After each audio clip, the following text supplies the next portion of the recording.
Yo, yo, yo! Dallas Parlay here. We're back. It's not a instant reaction to these Dallas Cowboys, but here we are. You know, Monday night, late. It's your boy Brandon here. I got somebody else with me, I think. What up? It's Kyle here. Thanks for having me back on. I appreciate it.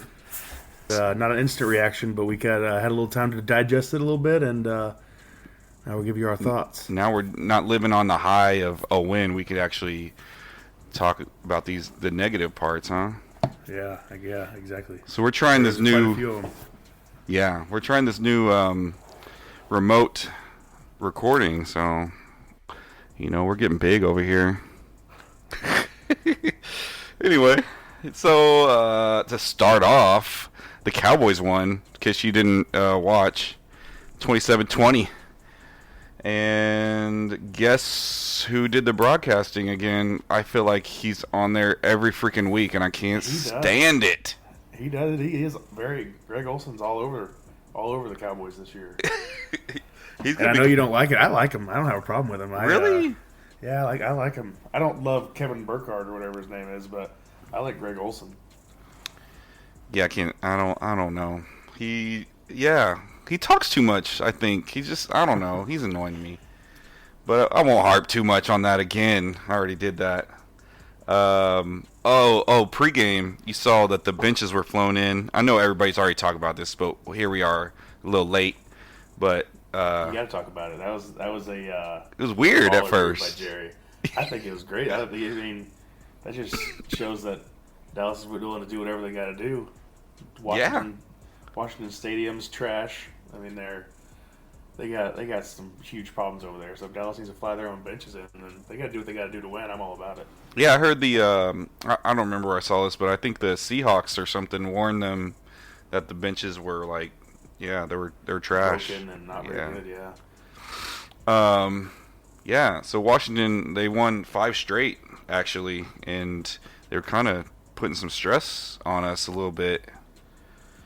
Yeah, especially with Dallas losing, would they lose 3 out of 4 or something like that? Yeah. And then Washington doing that, they're putting a little stress on the NFC East, but I think Dallas has a good hold on it. Yeah, definitely now. After beating them, got a little scary there in the end, but after beating them, and then I think they're just gonna mop the floor with them at home. I don't see any issues with locking up the NFC East here. So we play them. Who's the last game? Last game we're playing the Eagles. The Eagles, the Giants, the the football team again, and then the Cardinals, and then the Eagles. Okay. Ooh, Cardinals! Can't wait. Yeah, no, can't wait. After tonight, I don't know if you saw, but the Cardinals just lost, and that's going to be big. And the playoff implications is going to change everything up a little bit. Cardinals just dropped from first in the NFC to third, and if Dallas can 4. If Dallas can beat them, then Dallas was going to jump up. They'll jump up to third, and then we won't have to face the Rams. Right now, it's looking like we're gonna have to face the Rams first week of the playoffs. Yeah, and with that win, they're looking good. Looking good. Washington, they beat some good teams though. They beat the Raiders. I guess they're not great, but they beat Raiders, Seahawks. They beat the Panthers, and then they beat the Bucks. I think last week. See, you were reading that list off, and I was thinking, well, which one of these is good teams? Because Dallas should have beat the Raiders, no doubt. That was the Seahawks. I guess Panthers aren't. Have they've been struggling. Was Wilson in that game? Was he playing? Or I can't remember. That was like 3 or 4 weeks ago, I think. So I don't remember. That's way past my my sports brain. Yeah, but but the Bucks, that was a big win for them, and that's when I started noticing. That's when they kind of got on my radar. Is when they were able to handle the Bucks. That was a big win for them. Yeah. So, what do you want to start with? You want to start with this first quarter? Well, last time I was on here, we opened up the show with you talking about first down runs. Oh. And that's how they didn't get them. So I took the time during the game to tally the first down runs, first down throws, and then second down runs and second down throws. They ran 20. They had 34 first downs give or take, but per my count, they had 34 first downs. 20 of them were runs. 14 were throws, and only and most of those throws came at the end of the second half when they were trying to drive. Yeah. And I remember thinking like, because it kind of got back 50-50 at that time, and I was thinking, well, that's going to skew the numbers a little bit because they kept getting first down after first down because they were throwing. But they ran the ball quite a bit on first down, and I know that's frustrating for you to watch. I don't love it. So it's hard. It's hard to say, oh, you should throw it every first down. But I mean, it puts you in a bind, especially when you're not running good. So if you're not running good, you get 1 yard, and then you're 2nd and 9, and 2nd and 9 isn't great. So then you, I guess I see your little stat here.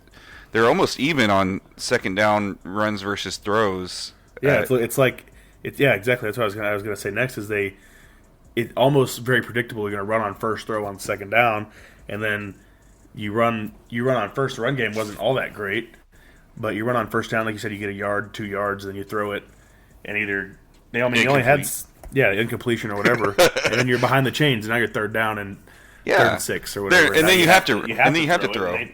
Yeah, so it's very predictable, and it's really I'm going to put the blame on obviously the offensive coordinator Kellen Moore, because it's predictable. I was sitting in my chair thinking, all right, here we go, first down run, second down throw, third down, and then it was just 3 and outs. It was rough to watch. I didn't love the play calling yesterday. Yeah, and then not only are the runs, it's predictable that they're going to run, but then I've heard other cheating off of people, but other broadcast people talking about the runs are predictable too. Like, you're running straight. There's no creativity there, and it's frustrating. I mean, the offense with the defense playing so good, and we've talked. I mean, everybody's talked about how good this offense should be, and yet here we are. Like, oh, the defense, man, they're great. And the offense is pleasantly surprising with how the defense. We coming into the season, the offense is supposed to be high powered, and they started off that way. But this defense is carrying it all.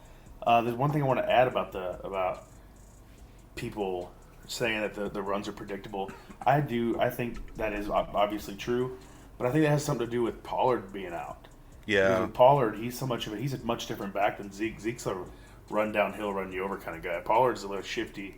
And you can run different things with him, and I think with him being out, that kind of put a strain on Kellen Moore's playbook. And yeah, you saw he run as many creative plays. Yeah, and you saw he ended up having to use CD a couple plays, which he's done that before, even with Pollard there. But it took. How do you feel about that? How do you feel about having CD Lamb's? I don't care. I love it. Yeah. Okay. Good. I like it.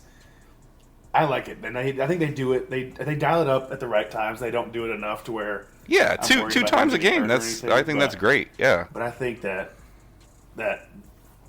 if you don't have to do it, then don't do it. But I think they've been dialing it up kind of at the right time, so I'm okay with it. Yeah, and you need some kind of creativity in there just to mix it up, like you said. Yeah, so I see both of us have this stinking interception that was like just so far over CeeDee Lamb's head in the first quarter. Yeah, he's off. What is up? Like, if you just watch these first however many weeks, what was it, 4 to 6 weeks or whatever? Before the Vikings game, he was dealing and he was confident, and that's what I think it is. I mean, I think it's a confidence issue. I think. He's not going to come. Obviously, he won't say it. And people are questioning if it's like a lingering calf issue or maybe his shoulder's hurting him again or whatever that issue was during training camp. But I don't think it's a physical thing. I think it's more mental. I don't think he's got to be mental. Confident as he was. He going out and against the Vikings and then coming out in the Broncos game and just laying an egg. I think that really took a hit on him, and he hasn't recovered. Yeah, because I mean, some of his throws aren't great, but that's been kind of Dak anyway. I mean, obviously those first 5 weeks or whatever were great. He was on target with everything, but he's had times where he hasn't thrown great, but it's the decision making that has kept him in it, and it's just I don't know. It's not. It looks different. We'll just say that it just looks. Yeah. It looks different. It's not the same. I took a tally yesterday, and for me, and I think the commentators, I think they were saying they might have added a couple more, or they might have taken a couple off. But for me, I had Dak questionable passes, and I put 4, but I'm missing one because that last interception that they had a pick 6 on. So I would have said he had 5 just really, really questionable passes yesterday that weren't like Dak. Usually he has some that you can kind of see what he was going for, but I marked down 5 that were just like that he clearly was not reading the coverage correctly, or he didn't see a defender, something that he was just not doing what he needed to do. And yeah, that's what I think the issue is. I think that he's the confidence and he's not trusting what he's seeing. Yeah, kind of overdoing it. I think nailed it, man. It's frustrating. Yeah, you're nailing it. Because I'm gonna skip ahead to that fourth quarter dumb interception. Like he just, it's like we all saw it obviously on the screen. We have a wider view with the TV and the camera angles, but it's like, you know, the receiver was open right away, and yet it took him an hour to throw the ball, and then it was right to the defender. Like, I mean, on a rope to the defender. It was like he just wasn't even there. It was, and I know that's when I started sweating a little bit because I thought the game. Yeah, I mean, obviously the game was. I got real quiet. For the most part, wrapped up pretty early, and then when that happened, I was like, "Oh my goodness, you got to be joking! This is not going to be good." Yeah, yeah. I was cursing. I was cursing it. I was like, the Cowboys, really? I mean, this. If anybody's going to screw this up, the Cowboys will do it for sure. Oh yeah, that's the most Cowboy thing that would happen. So we had a few. We've talked a few negatives, but in that first quarter, let me tell you about this defense that showed up, and Gregory is back. Oh my goodness, it is just a dream watching him play. That tip ball was, I mean, it was athletic. I mean, they said it in the broadcast too, but that was pretty athletic. He tipped it, and he could like feel how he tipped it and catch it in the air, and man, dude, that was awesome. For a defensive lineman to be able to make a play like that, I mean. He's not your regular old defensive lineman. Obviously, he's a defensive end, but whatever. But anyways, he is. That was a very, very athletic play, and it was just be able to go up there, get that, and then find it, track it, and be able to pull it, bring it in. That was insane. Freaking awesome. It was awesome. The defense, man, they're exciting, dude. It's I can't remember like before Romo, almost before this defense. We've all been talking about.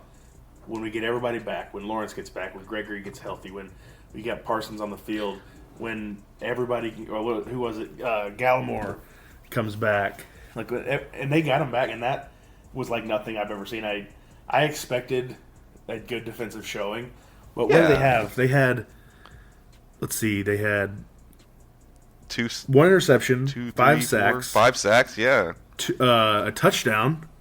And they had 3 fumble recoveries or 2 fumble recoveries. I can't remember, but that's an insane showing.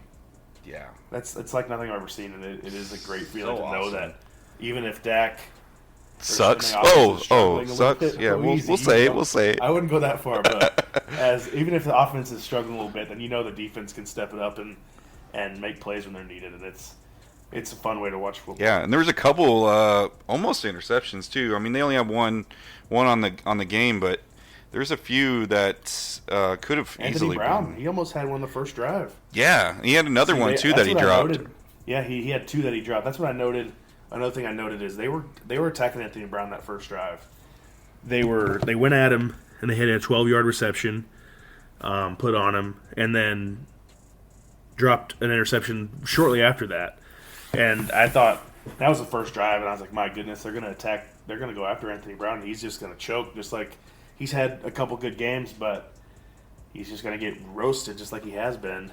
Yeah. But luckily, he either decided to play better or they went away from him, but he did decent. I mean, he could have had those 2 picks, and that would have obviously